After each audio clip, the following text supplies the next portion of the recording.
Okay, welcome to Boston Basic Income. I'm Alex Howlett. This week we're continuing our discussion of basic income, a radical proposal for a free society and a sane economy by Philippe Parijs and Yannick Vanderborght. We're doing chapter 5 today, and chapter 5 is entitled Ethically Justifiable, Free Riding versus Fair Shares. So this raises some interesting questions. To what extent does it make sense to try to justify or even discredit basic income on ethical grounds or on justice grounds, right? In the discussion of basic income, to what extent does the idea of fairness matter? And why is it a problem for people to remain idle and live off other people's labor? This is a theme that kind of comes up again and again throughout the chapter. This idea of reciprocity, like everybody should be pulling their weight in the economy or benefiting, but also contributing back, that kind of thing. And another question we can ask is that if basic income is not ethically justifiable, is that a problem for basic income? And I don't think it is. I really, my sense is that the discussion of kind of fairness and ethical justifiability of basic income is kind of unnecessary. And it gets you into tricky arguments because different people have kind of different senses, different conceptions of what, what's right and what's wrong. And that doesn't really kind of answer the deeper questions of, well, why do we feel that it's important that people behave in a certain way? Why are certain behaviors right? Why do we culturally think of certain norms and expectations as being the way things should be versus not, that kind of thing. You can't just stop at the question of whether something is the right thing to do or whether something's fair. You have to ask, well, when we're setting up our society, what kinds of things does it make sense to have be fair? What's useful to be fair in our culture, that kind of thing. What gets the best outcome? So that's kind of my perspective that I'm approaching it. But let's start by getting to a quote from the very beginning of the chapter here.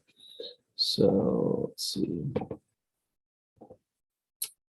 Of all objections to a basic income, one sticks out above all others and is more emotional, more principled, and more decisive in the eyes of many.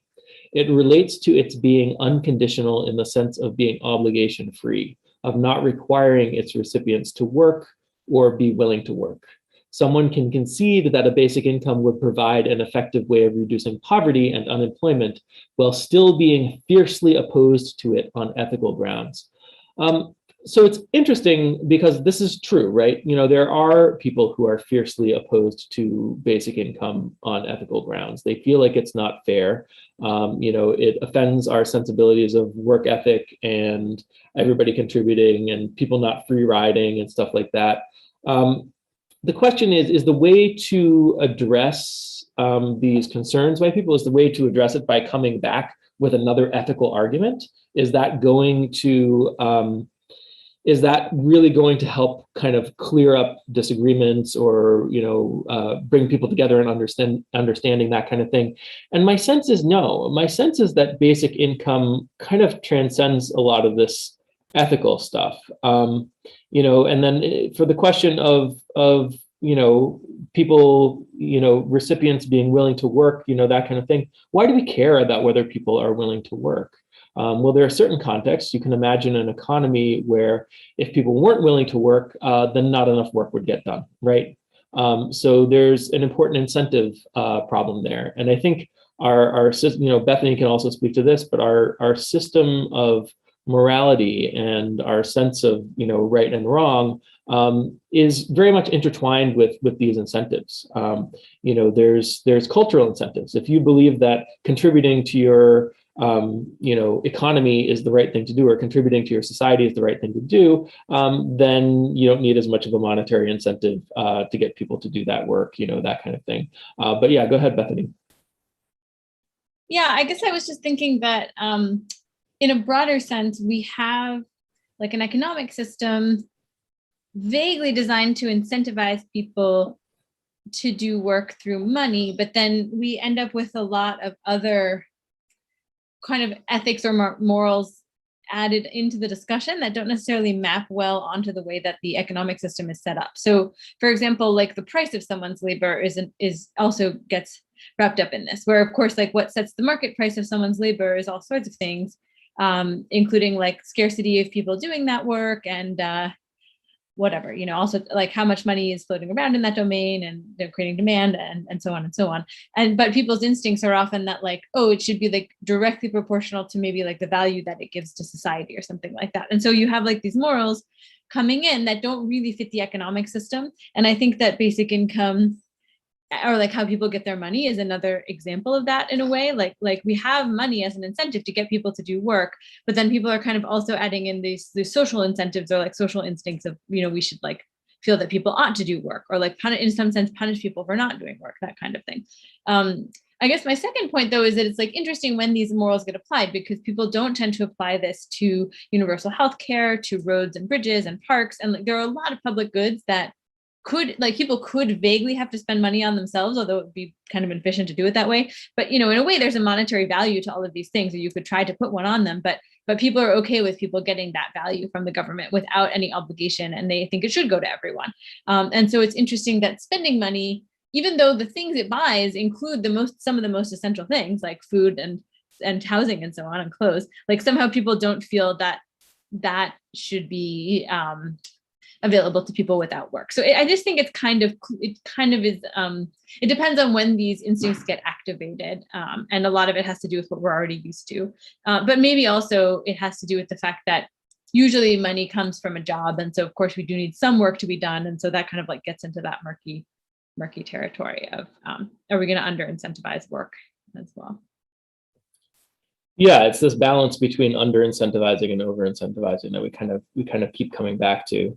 Right. And if you, yeah. Oh, sorry, but I guess there's like a difference between the economic point or the utility point of like, are we under incentivizing work, and the moral argument of like, even if we're not under incentivizing work somehow, like people should not get money for free, which is I think like a harder point to defend, because as I pointed out, people think it's okay to get other things for free, and it just kind of doesn't really add up. But there is a distinction between the practical point and trying to make it into an ethical point, which I think speaks to what you were saying before about like whether the ethical arguments are even useful. But yeah, and well, I mean, I think morality is ultimately a practical thing, right? It's not anything beyond that. It's just a way of implementing something practical. Getting us all to kind of follow the same rules for good cooperation in a prosperous society and that kind of thing. And then the question is whether our sense of right and wrong and our system of morality and ethics is aligned with what actually gets the most prosperity.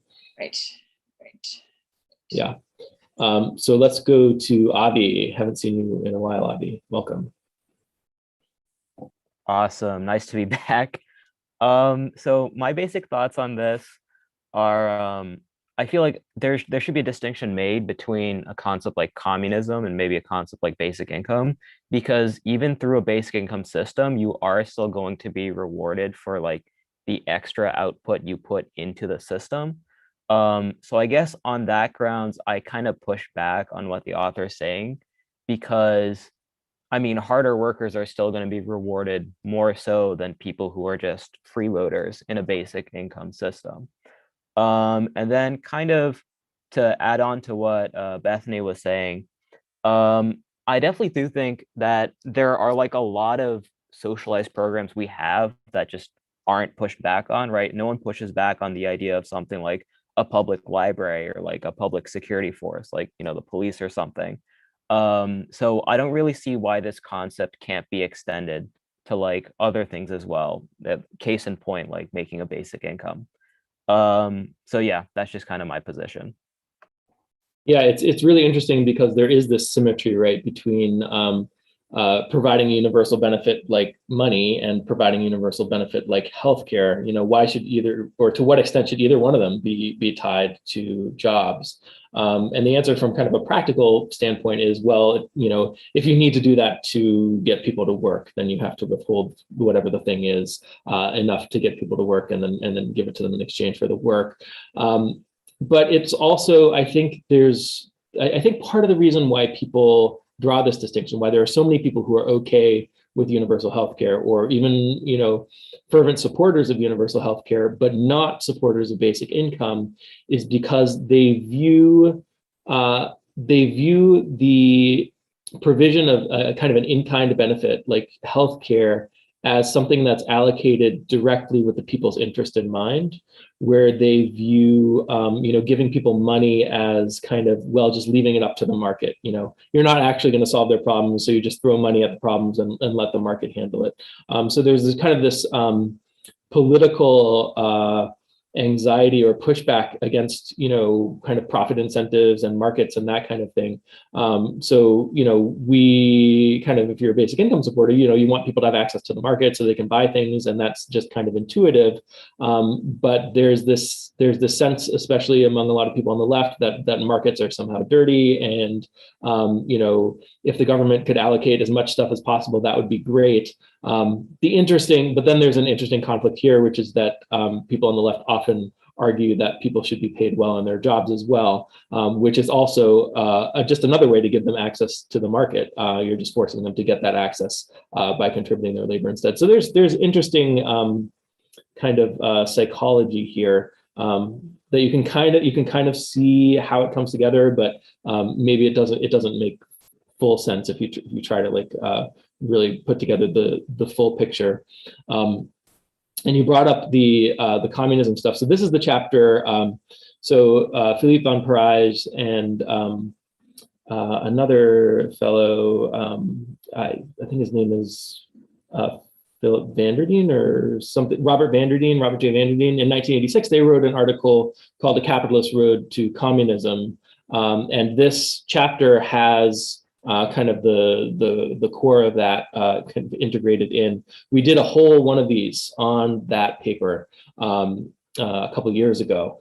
So I'd encourage people to go check it out. But yeah, it's this interesting idea of saying that having, you know, if your goal is communism, your goal is that, you know, everybody's kind of sharing and you know, there's no coercion and, you know, that kind of thing, then, you know, maybe socialism is a dead end in getting there, and capitalism is kind of the evolutionary step that's closest to communism. I don't know. I'm skeptical of the whole communism end goal thing as well, just like what Avi said, because communism often says kind of to each according to his need, from each according to his ability, right? Whereas if you're really using the market, it's not from each according to his ability, it's from each according to whatever the incentives are to activate that ability, right? And it's to each according to, you know, whatever,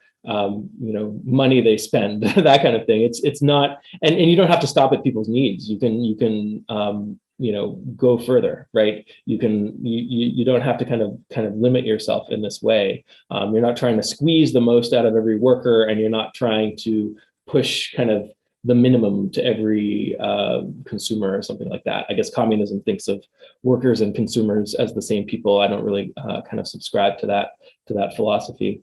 But yeah, let's go to Austin. Go ahead, Austin. Hey, how's it going? Look, this is going to sound like a conversation we've had before, but I think you approach morality in the wrong way. You said something in this about morality not being practical, right? Or that morality. No, it is practical. It ultimately is a practical. That's what thing. I meant. Yeah. You were complaining that people were suggesting moral ideas that weren't practical. I would say morality is exactly the things we want to do that aren't practical but are still worth doing. Right? That's the morality is the definition of morality is something that you're not doing because it's just a pragmatic reason, that there's some deeper reason. And what you end up saying is maximizing prosperity, maximizing utility, right? And seeing morality as the different moral systems are judged by how well they perform that task of delivering maximum prosperity.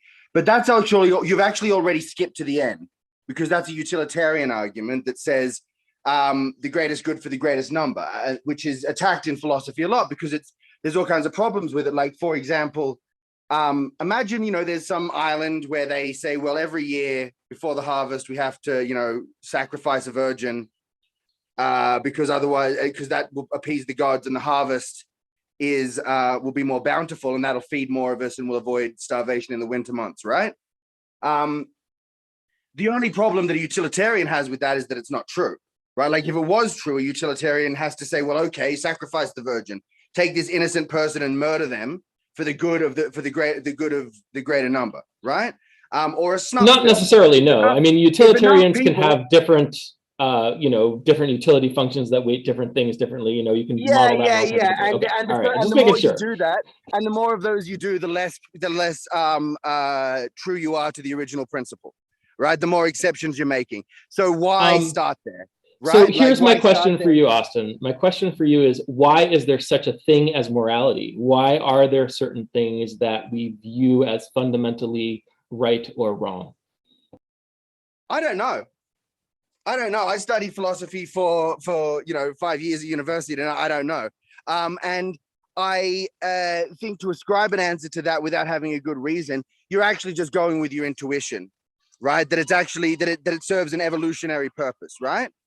Is the answer that I think a lot of people will end up coming, that we evolved it for a reason.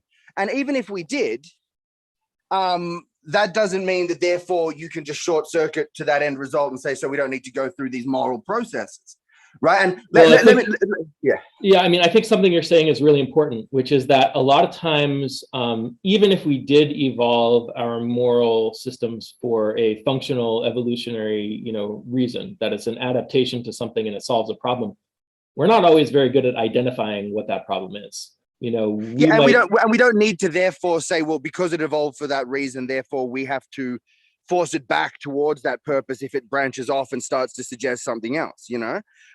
Morality may have evolved for an evolutionary purpose. Then we might actually decide, no, morally, the thing to do is to stop having heaps of kids and have fewer children, right? We might have a moral discussion and decide that actually we should all, each family should only have 2 children so the population doesn't keep growing, because that's bad for these moral reasons. And that would be morality, which evolved for this, sort of practical purpose, this practical evolutionary purpose, now being turned towards doing something out of sync with that. And that's fine. There's no reason we have to say, no, it needs to go back to its original purpose of making us, propagate our genes. Yeah, that's right. Right. So, but when you discuss it, you sort of come back to this argument about, okay, well, what's going to have the best effect and how is it fair? And it's a sort of a rosian utilitarian approach. But there's this whole other approach, which I think that is really worthwhile. And it's basically, you could say it starts with Nietzsche and Foucault and these European thinkers, and they call it the genealogical approach. And if you want to understand, because you asked, why do we have these morals? And then you go to reasons why that would be good arguments for them. These people say, don't worry about that. Let's look at the arguments that were actually made. Let's look at the arguments which actually prevailed and the systems of power which were actually historically put in place. And let's start by examining that. So Nietzsche has the genealogy of morals, and then Foucault does a sort of genealogy of modernity and institutions, right? And what that means is you go back and you say, well, where did the idea start and how did it evolve? And you look at it as a historical fact. And so when you want to say, why do we have these moral systems that we have? The answer to that isn't, you don't go to an abstract argument, you look at historical reality. Well, who are we? Where did we come from?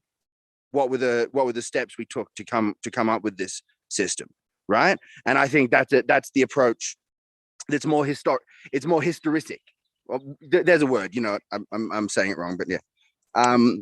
It's not just a historical approach, it's informed by history, right? And that's where I think we diverge on these moral questions. I want to go back to Bethany in a second, but first I want to ask the question, are you familiar with the terms etic versus emic? No. Okay, let's go to Bethany.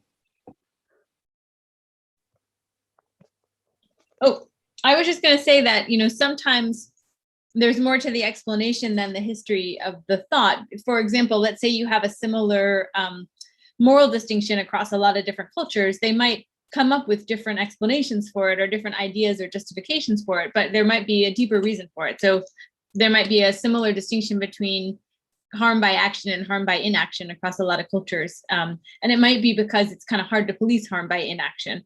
but a lot of the justifications for it might be totally different or across different cultures, or might evolve over time. So you just might be missing this underlying explanation. Not that the history isn't important, and sometimes it is kind of just like a path dependent thing, but sometimes there's another explanation for the ideal that's sort of behind why those ideas arose in the first place. Yeah.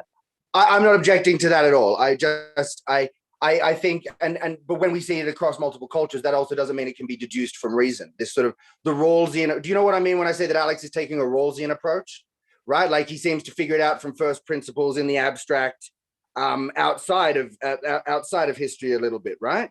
Which I'm not saying you don't use that approach. I'm just saying that, look, what a lot of people who end up studying it saying is that it's really, really complicated, and it's, which is a boring thing to say, I know, but I think it's really dangerous to reduce morality and try and sort of remove its mystery, even, right? Like it's our moral impulse and our conscience is a really vital thing, and we have to listen to it, and I don't think we're gonna. I feel like sometimes in this conversation it gets reduced to an economic question, and I don't think it is.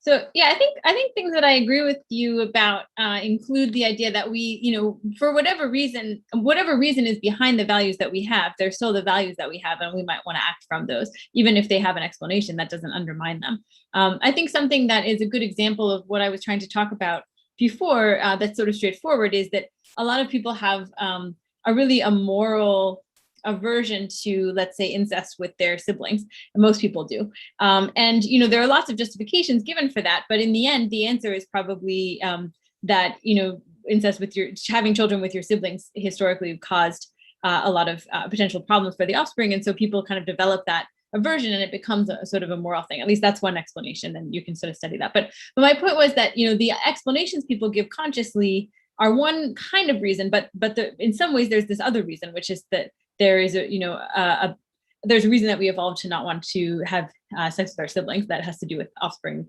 how they turn out. So I guess what I'm trying to say is I think it's useful to sometimes think, well, I study those kinds of reasons, not always so straightforward as that, but I study those kinds of things. So that's in my mind a lot. But that doesn't mean that you have to sort of throw out the principle or throw out the morality. It just is an interesting thing to kind of explore where it came from, I think, sometimes. Yeah, I don't know if that helps. We might be a little. Yeah, I agree. I think there's a spectrum of these things. And I think that Alex sometimes gets towards the very analytic, utilitarian end of that spectrum. And those two things, an analytic and utilitarian approaches, often go together. I would say rather than utilitarian, I would say functional. Like there's some kind of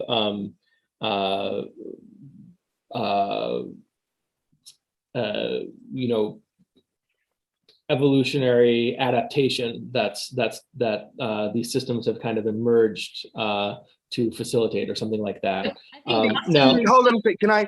Yeah. When I hear you say that, sorry, really quickly. When I hear you say that, I think Alex has already integrated a bunch of sort of Nietzschean post-Christian thought, right? Whereas, because a lot of people would say, like, no, people have to work for it, and part of that, it's this deeply Christian. What Nietzsche called self-abnegating morality, and like to want something because it works is sort of not a good enough reason, right? You have to want something because it's right and it's holy, and so your comfort with giving a pragmatic exposure to me already fits in this broader historical context, and other people's discomfort. I think if you want to understand the answer for other people's discomfort, you need to look in that broader historical context in a similar way, and position them in these historic philosophical currents. Yeah, and I think everything you're saying about kind of this moral absolutism and discomfort with things that feel wrong and stuff like that, that's all very consistent with like if people feel that way about the stuff that they need to coordinate on, they're going to do a much better job coordinating on it. So that supports kind of this functional, it supports the function of what the thing is supposed to do. If people have these sets of rules and they don't really believe that it represents a deeper truth or something like that, they're not going to follow it as well. They're not going to act as a team as well. So I brought up the terms emic and etic before. These are terms used by some anthropologists, and the emic explanation for a custom or a tradition or a moral, belief or something like that is what the answer you would get if you asked people in that culture why they do something or why they believe something, right? And then the etic explanation is as an outsider, looking in and having the greater context, kind of seeing like, oh, well, they are, boiling their fish because, they don't want to get poisoned or something like that, rather than because, it honors the gods or, like that kind of thing. So you have these kinds of these two views that you can take. And part of the problem with basic income that I see in our culture is that it violates some of the kind of core beliefs of our culture that we have all these kind of internal explanations for, these emic explanations. And we really have to step out and take an etic viewpoint and say like, oh, well, there's some beliefs here that are dysfunctional and they're causing dysfunction. And it's preventing us from having this efficient money distribution mechanism. So I don't think you can justify basic income on moral grounds because the morality is all messed up to begin with, if that makes any sense. Yeah, go ahead, Bethany. Yes. So I wanted to make a distinction because I think maybe it's been unclear between different kinds of functions. So there's the function that would have led the morality to evolve. And then there's like the goal that you have in mind when you're talking about something working or not working. And those are sometimes the same, but they might be different. And I think that might be a point of confusion in this conversation. So for example, like you talk about wanting people broadly as a group, like the whole society to prosper, right? That's not the kind of function that evolution or learning is going for. That's like your particular goal. And so when Austin says utilitarianism, I thought he might have been talking about that. Like your approach to saying that like, well, we should generally help everybody be well off. That seems like I think that is also a moral stance some would argue, or like that's the goal that you have. So that's different from the other point. Yeah. Sorry, when I'm talking about utilitarianism, I mean the historical tradition of utilitarian, the actual utilitarians who lived the actual things they wrote at actual universities, right?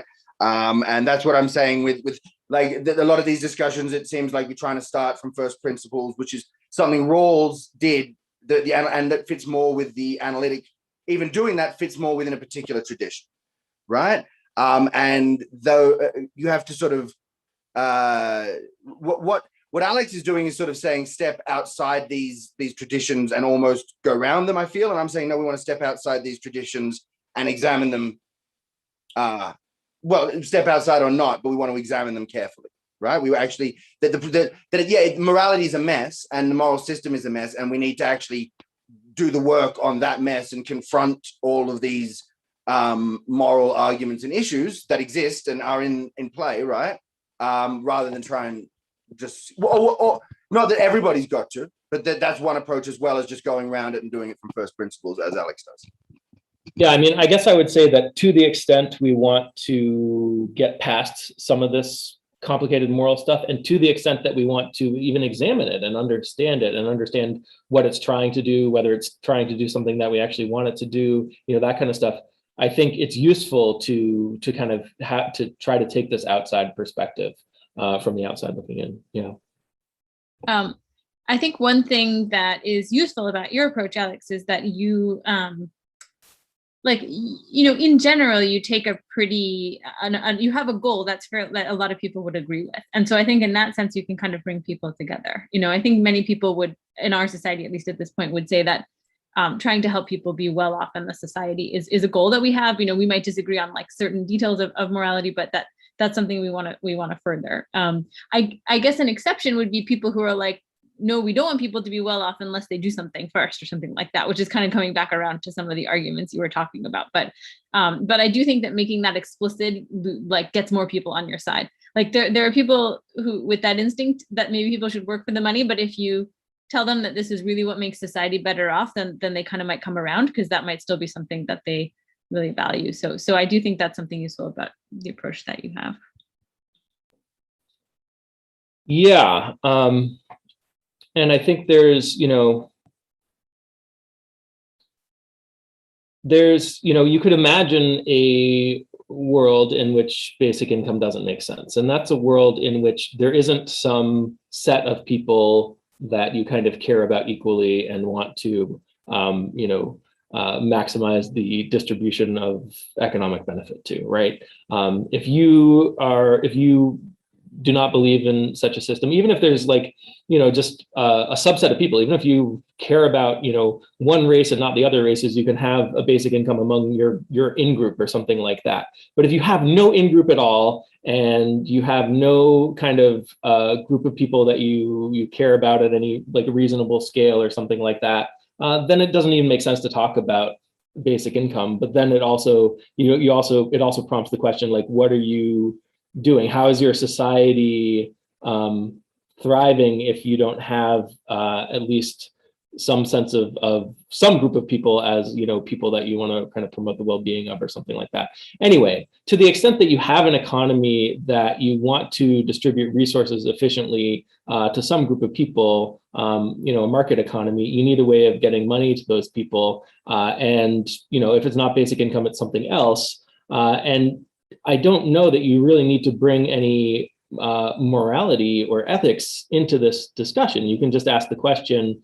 even if people are thinking about this in moral terms, you can still ask the question, so do you want to make up work for people to do as an excuse to pay them? There's this intuition that if people are getting money for free, then it's kind of coming from other people's labor or something like that. And that comes up again and again in this chapter. But that's not necessarily a useful way to think about how the economy works and how money distribution mechanism works.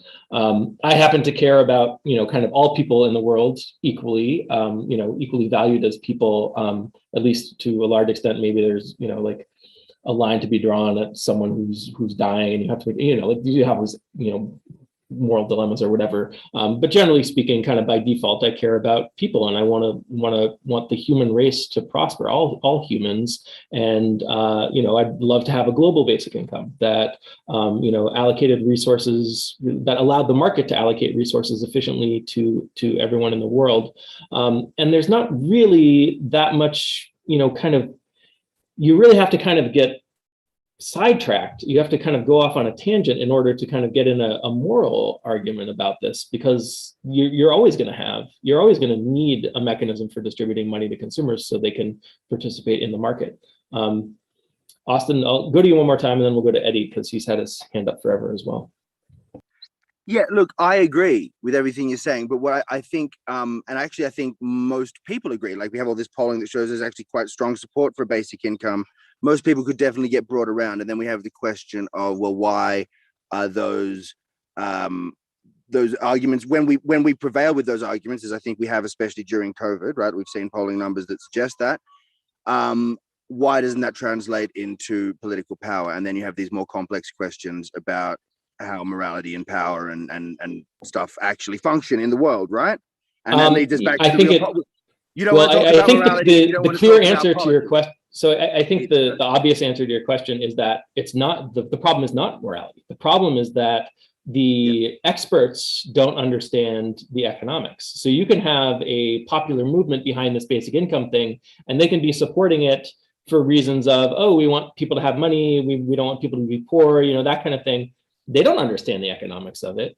And the people who are against basic income, who are in positions of power, they're not responding to people like me. They're responding to the masses. They're responding to kind of the Andrew Yangs and the Scott Santons and even the Philippe von Parijs of the world. They're seeing a movement that doesn't seem to have any sound economic foundation, and it doesn't, right?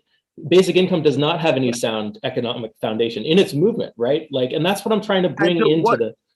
Yeah, and what I'm saying is that to what fascinates me is these discussions about power and how power and ideas, the real world and ideas, get mixed up. So why aren't you at a university, right? Why aren't you at a university getting, paid and celebrated and put in front of students, right? That's the question that bothers me. Well, I think I have to go to college for that. Yeah, I mean, well, why are your ideas here, not in the center of of major institutions? And I think the answers for that are political and historical, and when you get into the grit of how it went down and who got effed over, right? Well, yeah, I and mean, I'll people have drop to it. have people have to have filters on who to listen to, and there are a lot of cranks, and it's hard to tell someone like me from, someone who's saying a bunch of crazy stuff, like Well, even the, my solution to that. yeah, Don't get me started. That's my whole day job you're talking about now, right? yeah, But that's, but yeah, but I'll leave it. I'll stop. Sorry. yeah, that's fine. Let's go to Eddie. Go ahead, Eddie. So, Alex, you said something about it being sort of not useful to look at is someone free riding off of someone else's labor, and I'm curious to hear you say more about that. And I have some ideas about that I'd like to talk about after you speak. Yeah, so I mean, I think, I tend to think about it from a macroeconomic perspective, and there's a certain amount of labor and there's certain types of labor that we need performed in the economy. And then the goal is to create enough incentive that labor gets performed, right? That the desired labor gets performed in the economy, or that the optimal mix of labor gets performed in the economy. It doesn't really matter whether any one person happens to be working or not. What matters is that the aggregate amount of labor is being contributed and that the incentives are balanced in such a way that it induces that. Right. Okay. So I have a view that I'd like to hear your thoughts on. I think that this is a really core issue to basic income. Like you said, a lot of the opposition sort of comes from here. They're on the right, they'll say, where does the money come from? And on the left, tiers will say, oh, UBI will just cause inflation. If people are not working for the money, then you'll just get inflation, which is wrong. And I think the main thing that is missing, that everyone misses, is that capital does, capital works. Capital does some of the work. Capital substitutes for labor, and a lot of the labor or the work being done in the society, most of it, I would say, and more is capital. It's not labor. So I mean, in the whole society, you have sort of some people. You have goods and services that need to be produced, and then people who need to use the goods and services. And because a lot of that, so it's all, so most people have in mind sort of like this idea that the economy is interdependent, that everyone is sort of putting labor into a pot and then mixing around and getting the goods and services back out. And so that in that type of setup, the whole thing sort of it would make sense to worry about free riding. Like, you put something in, you get something out. If you can get something out without putting something in, then there's an intuition that would make sense in that circumstance, that that free riding would be a problem, that it would sort of break the system. But the thing is that the system is broken because productivity growth and capital accumulation are giving us the ability to have more and more goods and services, but a lot of that is not coming from labor. And so because 90% of people still get their income from labor, then the tickets that people have to access the system, to press that button, say, I want goods and services out of the system, is not enough. There's not enough, people, there's not enough of those tickets. And the reason there's not enough of those tickets is because the tickets all go to the 1% or 5% who own all the capital, and then they already have their needs completely filled. So like it's like the whole society is trying to enable more production, but because you're not distributing it to everyone, because you're throttling it in terms of people's sort of labor input, which the system needs less and less of compared to how much it's making. That's where the problem is. Yeah, I don't think any of what you're saying is wrong. I would probably frame it a little bit differently, in the sense that you have on the supply side, you have resources that are going into production. You could divide that into labor and capital and materials if you wanted to. And then on the demand side, you have, okay, well, people have needs, and then they have money that they can spend to allocate, to force the market to allocate resources toward those needs. So I think all of that is right. And then the question is, and I think you're absolutely right that there are some contexts in which, especially like smaller scale societies that are very kind of inefficient or unproductive, they really need to kind of use all their resources and use all their labor, and people need to kind of pull their own weight, and they can allocate labor and other resources based on social incentives, cultural incentives, that kind of thing, based on morality and moral systems. Those kinds of societies exist and are realistic. Money comes into play when you have kind of a large scale system of trade, a large scale system of resource allocation where people don't know each other. And then there are certain ways in which social incentives can still be strong. Like you can still have strong social incentives to go out and earn money on the market and bring it back to your family. That's certainly the case. But then that's combined with the monetary incentives, which is what gets you to do one particular form of work or another. But you have, so yes, you can get more productive with your resources over time.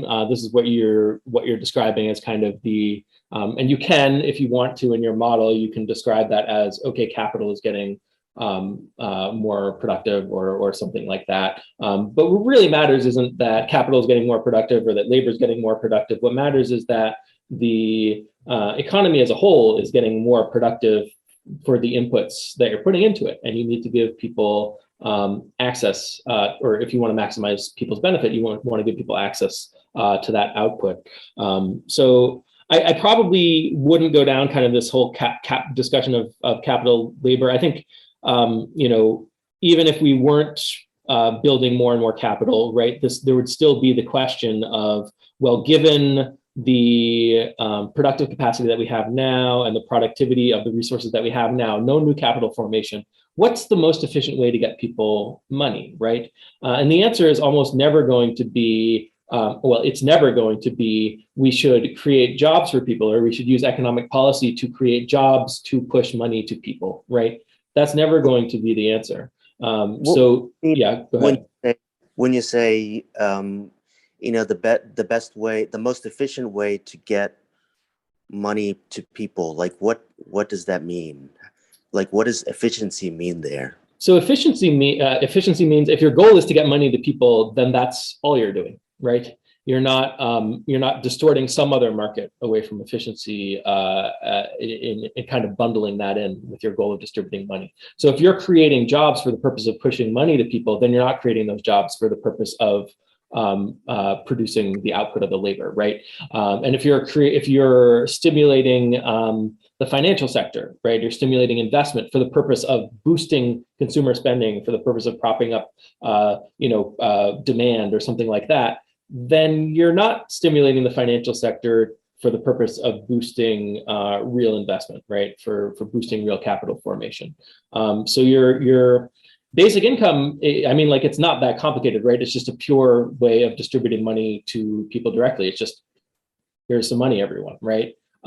You're not doing anything to any other markets directly, right? Obviously, if the distribution of money is different, that affects incentives everywhere, but it's just a straightforward thing to do. And if you care about people generally equally, then you provide money to them equally, except when there's a reason not to, right? If you need to provide an incentive for people to work, then you can hold back some of that basic income and provide the remaining amount as wages to create an incentive for people to do that work. Similar to the financial sector, like you can hold back some of the basic income and make money easier, make interest rates lower, easier borrowing, make it easier to invest in capital, that kind of thing. Once you are doing the labor market for the purpose of allocating labor and doing the financial markets for the purpose of allocating investment and forming capital, and then whatever's left over that's your basic income. That's just for getting money to people, right? Because these other two markets on their own, if they're operating efficiently, the labor market and the financial markets, they are not going to automatically provide consumers with enough money to activate the economy's full output. So one more question for you. We want you want to get the money to people, but you also want the money to be worth something, to be able to be good for output from the system. Yeah. So I'm talking about, so just to kind of nip this in the bud, I'm talking about there's a certain amount of real purchasing power that the economy can sustain, right? So you've got to calibrate the money to whatever the level of real purchasing power is. Otherwise, you're going to have the price level moving around, right? So is there anything that makes you think that the real output is not being matched with sufficient money to consumers right now? Yeah. Oh, well, it depends what you mean, right? So there's a few different aspects to this. One is that I know that some of the money that people are getting is through inefficient means, because I know we're creating jobs to push people to money. So that's money that could be going through basic income instead. I know that we're propping up the financial sector to push money to consumers. So that's money that could be going to consumers directly instead through basic income. And then once you have allowed these markets to operate more efficiently and you have a more efficient money distribution mechanism, so you're just taking the money you were already distributing, but distributing it through basic income instead, unless you need the incentives in these markets, then you actually have a more efficient money distribution system. And that actually might allow you to boost your overall output because you've eliminated these inefficiencies in the labor market and the financial markets. Does that make sense? Okay. I got it, and I understand where you're coming from a little bit. Yeah. So it's to kind of give you a more. You saw my talk on the natural rate of basic income. When we distribute money to people through the financial markets, when we use monetary stimulus to boost demand, we don't have any control over how that new money is distributed, and it tends to be skewed. So when it's skewed, then that makes the aggregate demand curve steeper. It makes it more profitable for firms to produce lower quantities because demand is less elastic. They can keep the same similar level of profit by having, if they raise prices, it doesn't really affect the quantities all that much, that kind of thing. So the way that monetary policy works, the way that monetary policy props up the price level actually prevents the economy from reaching full output. It actually brings the economy below full output. And I know you like to look at statistics like capacity utilization and stuff like that. I don't think these statistics are going to be helpful in getting our policy right and calibrating our policy to what the maximum potential is, because I don't think we know what the maximum potential is, and that includes the maximum potential with no additional capital formation, but it also includes like future potential, right? Like if you have your basic income set up so that you're ensuring that consumers will always be able to activate any new useful capacity that gets built in the economy, that creates an incentive to build out that capacity, right? So we don't know what that looks like. So in terms of, the statistics on, we don't measure capacity utilization, right? We measure a bunch of different things and have these, various formulas that kind of calculate what it is. And it's not anything that's useful, especially if you're not thinking about the economy the way the people who came up with this statistic are thinking about, their model of the economy. Well, I mean, I think it's an attempt. I think it is somewhat useful. I mean, they go and look at the factories and ask, how much can the factories actually make? But it's certainly not perfect. Yeah. One thing I want to say is that, I have sort of redefined capital for myself a little bit, or I would say that capital, that productivity growth, when economists kind of go back and forth between labor productivity growth and capital productivity growth and overall productivity growth, they're actually like complicated complicating a matter and making it more, they're muddying the waters. That, and I would say that all productivity growth, represents capital formation of some type. Yeah. Even if it is simply, an idea. I would consider, a scientific idea that later becomes part of the internal combustion engine, and drives, tractors. That is capital formation. That's kind of it's what I not, was picking up on you saying before, and that's fine if you want to think about it that way. You can. I guess I don't quite frame it that way or use those words in that way. But it's basically right. As we get more productive, we need fewer inputs going in for each unit of output, and that's fewer inputs of labor. Yeah. Fewer inputs of labor, maybe fewer inputs of materials. There's possibly. I ignore that. I ignore the materials. Yeah. Well, the materials are important too. If we can, well, they're important, but that's let's not get into that right now. So I want to get back to a quote from the chapter before we wrap up here. This has been a really interesting discussion. What happened to my share screen? Oh, I did the wrong thing. So this kind of gets back to what we were talking about before. When they actually kind of bring up my argument here, but it's kind of mixed in with, or included in with a bunch of other stuff that I don't think is as important. But here's a quote: "The underlying normative intuition, plausibly shared by all these authors, was phrased as follows: society is a specific and coherent reality to which each is linked by a reciprocal duty. Each individual owes society the amount of work society needs to function and to provide all with the necessity, and society owes each what he or she will need to live throughout his life." This actually isn't the quote I thought I was reading, but it is kind of getting at the communism angle. I want to get to the next quote here, which more relates to what we're talking about. "It is presumably no accident that a morality that strongly stigmatizes premarital, extramarital, and homosexual sex, and thereby tries to restrict sexual gratification to those willing to contribute to society's reproduction, has been gradually abandoned as the progress of hygiene and medicine has led to overabundant procreators. Similarly, should a morality that stigmatizes an access to an income without work and thereby tries to restrict material gratification to those willing to contribute to society's production not be abandoned when technological progress is leading to overabundant workers?" So this is the idea. I mean, they're getting at this idea that our moral frameworks are, useful in certain contexts, and then they can outlive their usefulness. And we see this happening all the time. We update, our culture updates as the context changes. Our sense of right and wrong updates as our context changes. There are things that are considered right and wrong today that are different from how they would have been, a couple thousand years ago or something like that. So there's some progress to be made here in terms of how we think about right and wrong. Do we really want to think about people as workers first? Do we want to think about people as being worthy as people because of what they contribute to society? That's useful in some contexts. It might not be useful in kind of the large scale global market economy that we have today.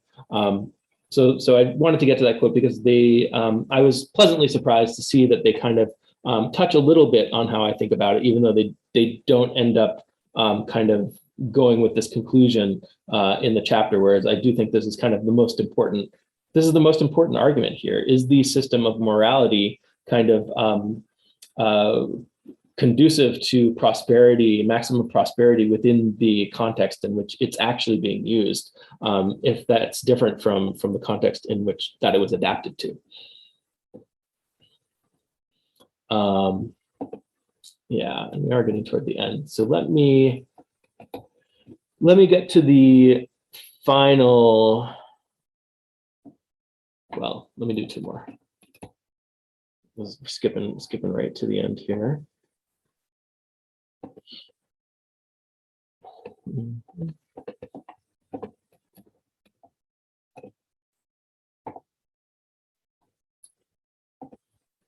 So in the long history of basic income advocacy, from Dennis Milner's 1920 higher production by a bonus on national output to Jeffrey Crocker's 2014 economic necessity of basic income, there has been no lack of pleas based on the putative positive impact of basic income on growth. However, most of the arguments used in such pleas are of the Keynesian variety, often implicitly, sometimes explicitly. Consequently, they fail to single out basic income along many other possible forms of redistribution. True, a basic income would act countercyclically, boosting effective demand in downturns and thereby fostering growth when it is most useful for the sake of absorbing unemployment. However, the same can be said of conditional forms of minimum income or indeed of social transfers generally. It seems hard to argue for basic income's superiority in this respect. So I think the problem here is with their argument is that they are arguing against people who are saying that basic income is good because it promotes growth. The thing isn't growth. The growth isn't the issue here. The issue here is, are you distributing money efficiently? And if you are, that can be compatible with growth. It can be compatible with an economy staying the same size. It can be compatible with degrowth, right? But whichever kind of path you choose, you want an efficient money distribution mechanism.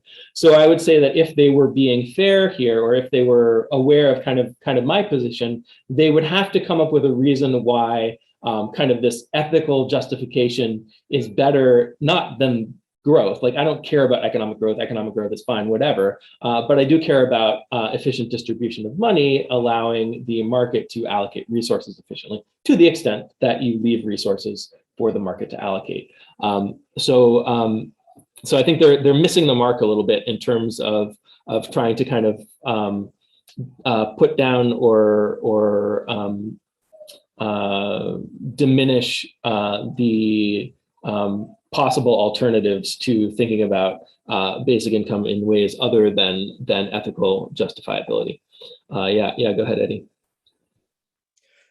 I actually think that they that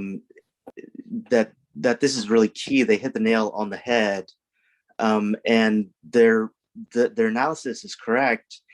And the thing that's wrong here is actually economics and Keynesianism is wrong by omission here, which is that economists they decided at some point that Keynesianism applies to the short term and not to the long term. And I would argue that something like Keynesianism applies to the long term also. The key question indeed is, are we talking about redistribution, or are we talking about producing more so that there's in an absolute sense more for everyone to share? And I think that the answer is that there's more.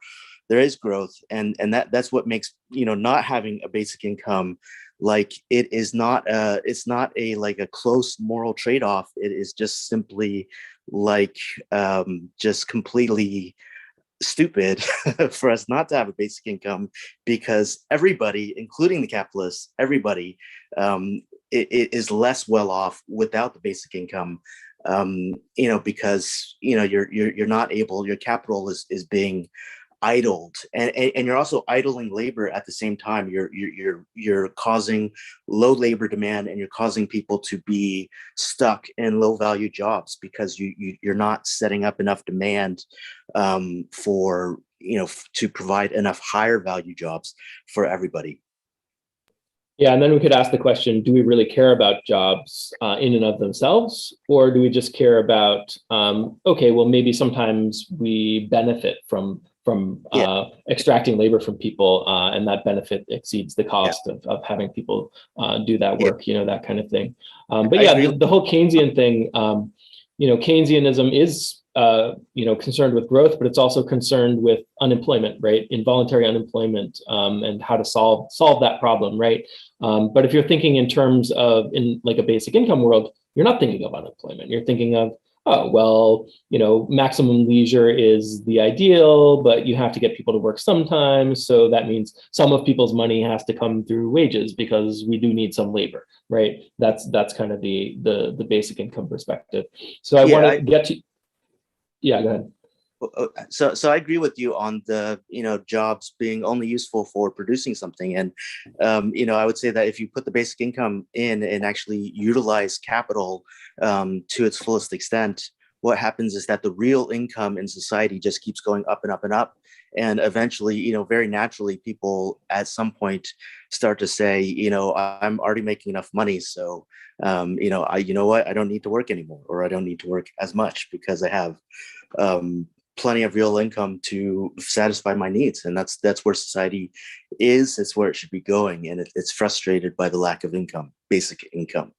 Yeah, I mean, I think ultimately we can have an economy that's constrained by real resources, right? Like you have your production possibilities frontier, and we can be smack up against it. And then, if you're using, more of one thing and that's less of another thing, and you have these trade-offs, we're not there yet. We're like somewhere down here.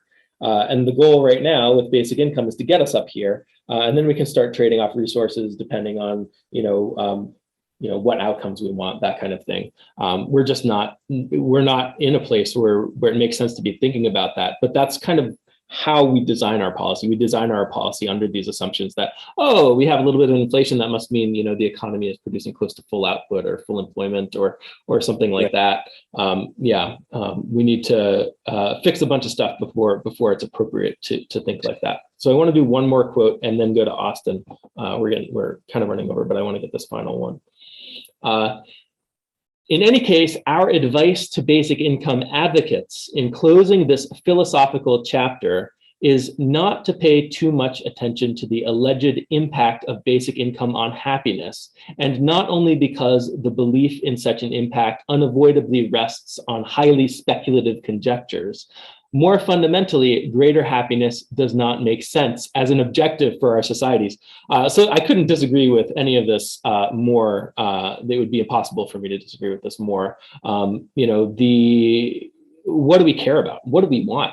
Right? We want a prosperous society, and they give arguments for, they do weird philosophy stuff to kind of make their point here in paragraphs before this. If you haven't gotten all the way through the chapter, but yeah, I mean, you whatever you want, whatever goal you want to orient your economy towards, you want it to work toward that goal efficiently. You don't want to be wasting resources. You want money to be allocated efficiently, distributed efficiently. I agree with kind of what you were saying, Eddie, before, that basic income is not, I don't think it's useful to think of it as a redistribution. I think it's useful to think about it as a distribution mechanism. Your economy needs some distribution mechanism.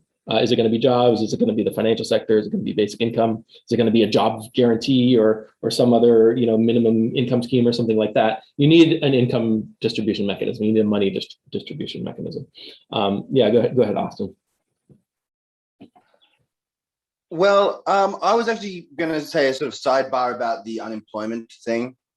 Should I do that, or do you just want to wrap up? Because if you're running over, I don't mind. If you want to go quick, that's fine, and then we'll go to Bethany, and then we'll wrap up. Okay, great. Look, I've been thinking about this a lot. We actually, basic income advocates, even calibrated basic income advocates who basically accept your framework, I think, still want low unemployment, but we just don't necessarily care about labor force participation, and that's a distinction we should actually make, because we don't want a situation where all these people are like, wow, my income's too low, I need more money, and then they're looking for work and they can't find it. That would be a problem. That would mean that there was something wrong with the system and the design of the system. That it would be an outcome we don't want, right? Because secondly, I want to say about unemployment, like there are times you want to strategically maintain a company for, I think, especially at the national level, for policy reasons, So, Australia once had its own vaccine factories, and then they weren't profitable in the global marketplace. Maybe we should have kept those going, right? Like that's a time you might want to intervene, and then you're keeping people in jobs to keep them skilled in a particular field for another reason. That's something that's another time we want strategic employment for other than the output, right? Well, you're still doing it to maintain the output capacity or to build the output capacity, right? You're still doing it for output reasons. You're not doing it for pushing money to people reasons. Yeah. But yeah, if that's your reason, I think there's a reasonable debate to be had there. That distinction between labor force participation and unemployment, right? Because unemployment are actually people who are trying to participate in the labor force and can't find work. And that might be the kind of thing that we care about as basic income advocates. Austin, I think these are arbitrary distinctions. I think it's true for any person at any time. There's a wage at which they would be happy to work and have a job. You know, like if you offered me $1 million an hour to do something, I'm technically unemployed at that rate because I would love to have a job at that rate, right? You know, in the labor force, outside the labor force, employed, unemployed, actually seeking a job, not seeking, like these are all kind of arbitrary distinctions that we've drawn based on how we're defining what amount of money constitutes a job and legal definitions of whether you're employed or not. These are not things that matter in an efficient labor market. In an efficient labor market, yeah, everybody wants more money, but you know, people are making trade-offs. They're, you know, not being offered to do the thing, and they won't do the thing. And you know, if you offer them more, they will. Different people have different reservation wages and all of that, right? It's not. There's no unemployed. There's no in the labor force, outside the labor force. These things are not real things in just an efficient labor market. I can't hear you. You're muted. Unless you're talking to someone else, you're muted, Austin. I was just going to say, I don't think it's that hard. It's someone, you ask someone and they answer, right? Like, would you like? They know what kind of jobs are generally out there in the world. Yeah. Right. They know what's going on in the world generally. They have some idea, and you ask them in that context, would you like to have a job? Would you, if you were offered, you know, is it something you're interested in? They can answer yes or no, right? They can decide to pick up their phone and look at seek.com and try and find a job or not, and we can measure those behaviors, right? Austin, you're doing two things. One is you're asking these people this question in the context of the world as it is today and the economy as it is today and the structures, the labor market structures that we've set up in the world we have today. And then the second thing is, in asking the question, you're making an assumption about what a reasonable job is, that kind of thing. Well, what I'm imagining, I'm not imagining today. I'm imagining day one of a calibrated basic income phase-in. Right, and day 2 and day 3 and day 4, when you actually roll the thing out, which is moving from this world to a world where a basic income is the main way people get their money to live, right? And there's a period there where all of the same structures are in place. We still have all the same, you know, like it's still a recognizable world. We haven't gone through, you know, the car wash and come out the other side, you know, all shiny and new. Right, like that's what I'm imagining, and I don't. And we would need to talk about labor force participation, unemployment, and all of that stuff in that period. Yeah. All right, fair enough. I'll let you have the final word on that. Let's go to Bethany. Sorry. Yeah, it's been a minute, but I think you mostly said what I was going to say. But I'm just wondering why they were arguing that they couldn't think about happiness as a goal. Like, did they have context for that? Where were they coming from? Because that seems like a strange point. Oh yeah, I can potentially bring that up here.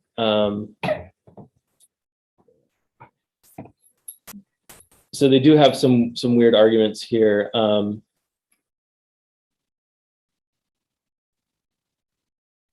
The true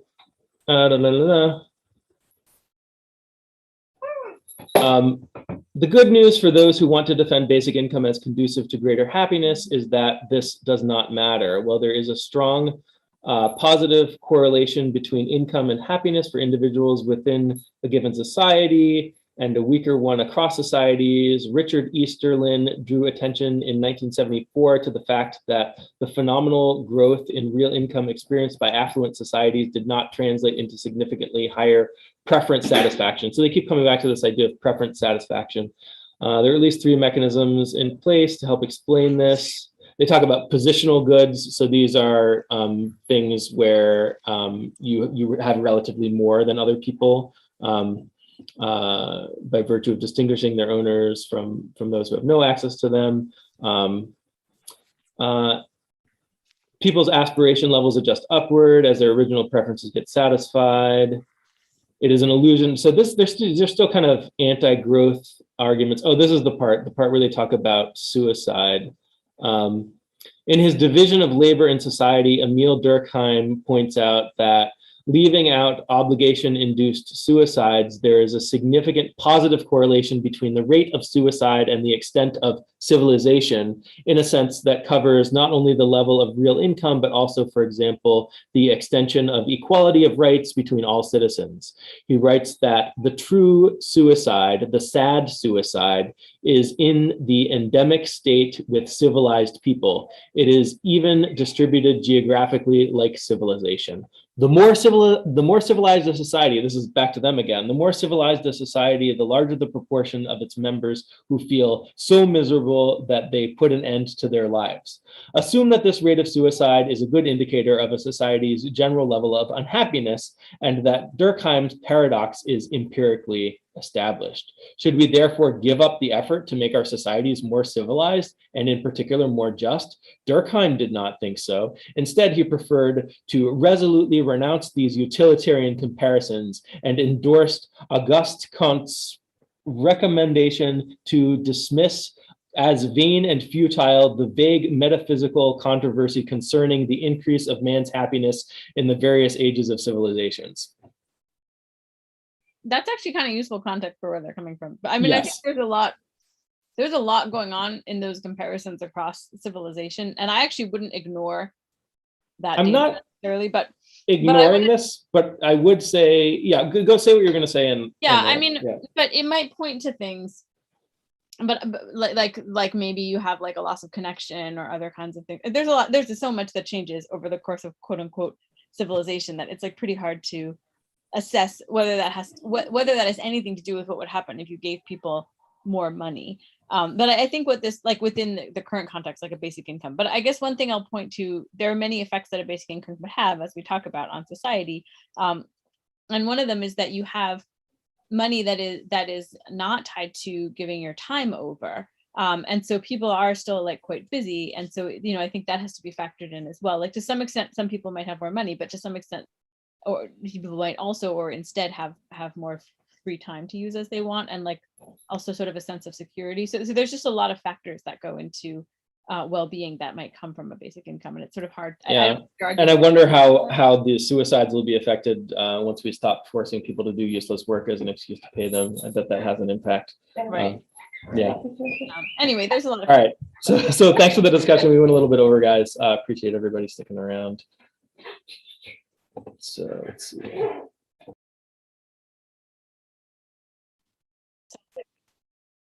Sounds like I heard